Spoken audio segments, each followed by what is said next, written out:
Hey folks, this is Ken from Silly Westies again. This is part 2 on how to build a propane bulk plant.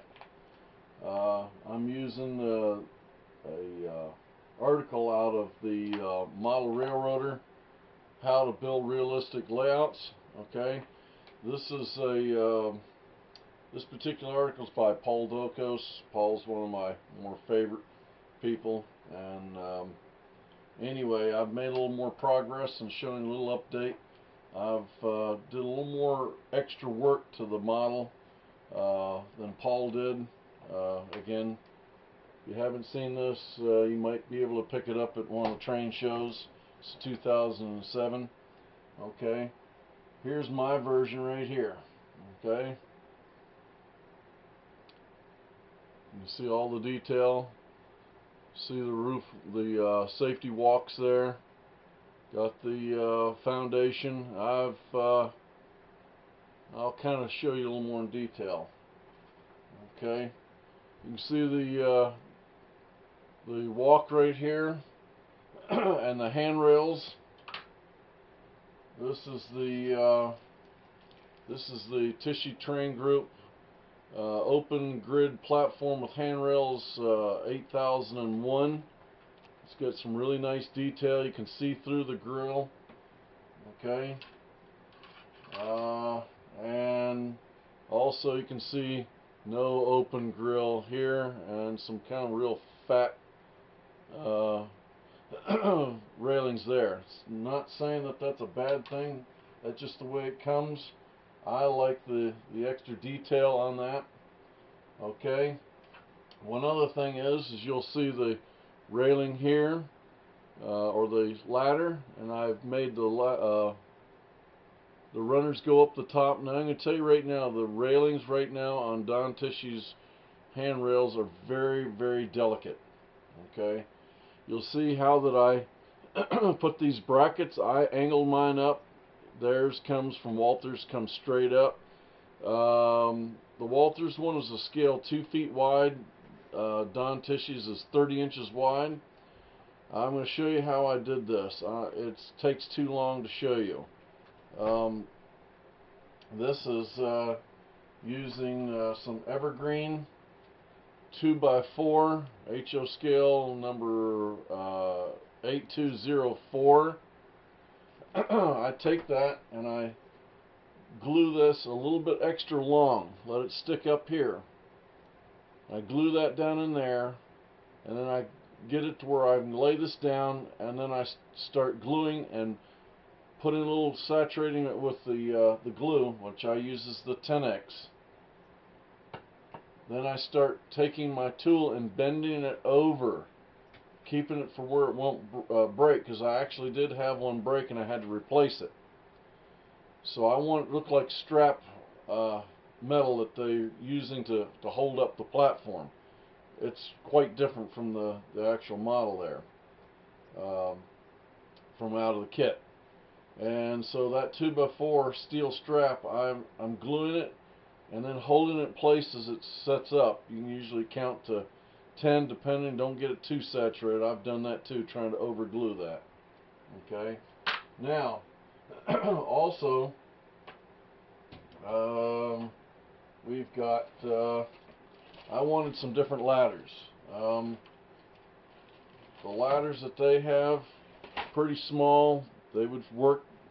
They're about 2 feet wide. They'll probably work for this. It's a little bit small for me, a little bit bulky. I use the safety cage ladders with wall vents from Walthers Cornerstone. Did a lot of work on that. That's the ladder right there, and I wanted to have this piece up in here, so I kind of figured about what I needed, and then what I had to do is just cut whatever I needed off, and then take these bracket pieces and cut them off and file them. So I had to cut this way and on the side too. So and then I actually modified these and kind of lightly bent them so I could get this effect right here. Can you see there? You can see this railing is very delicate, and I had to even push it out a little bit, but I wanted to have the railings go all the way up to where they can about pretty much step off. Now this run here's a little bit high. That's not a real big deal. So I also figured out the distance, and then I got me a little piece of my sign and made a concrete platform. So when it sits down right there, it sits really nice and flat. So you're going to have to do a little bit of measuring there and doing a little bit of clipping off little by little. I use these are from PBL. They're little nippers there. Fine tip sprue cutters. They work really, really nice. I have several of those. Matter of fact, when it comes to handling a lot of stuff, I use these little tiny tweezers too. But this is very delicate. Also, remember I was talking about the spot putty? I put spot putty on a razor blade, and I used that to fill in the mold line, you know, from where where it's molded together. There's going to be a mold line there. See, it's really hard to get rid of, and I just didn't want to see that. Now, when you're looking at the box, it's not that way. That's, of course, that's for the picture on the front. I came up with a name, and I wanted Carolina Gas, so I was able to use the decal sheet that came out of the kit, and I came up with Carolina Gas. Seemed appropriate since I'm in the Carolinas. It worked out pretty good. Had the propane signs on both sides, on each side, and also no smoking on there.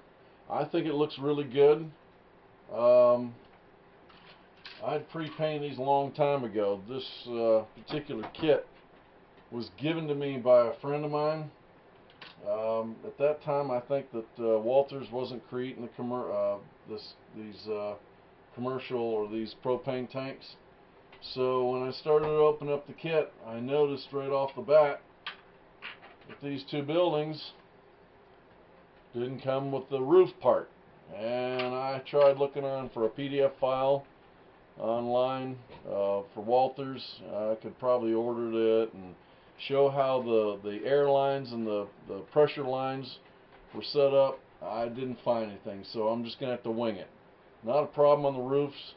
Not only that, I'm going to have to scratch build the utility building too. What else have I not covered? I did cover the styrene and all that. Anyway, just another quick look. It's got a real nice look to the you can see the light showing through. Looks really, really good. I think it's an upgrade, especially with being this is modular on modules. People are going to be seeing it up close, and I felt that the open grill platform would look a whole lot better. This is just an update. I'll continue to show you as the progress goes along, and if you have any questions, please feel free to make a comments. Always giving a thumbs up, giving me a like is definitely a positive. So anyway, this is Ken from Silly West saying God bless and have a good day.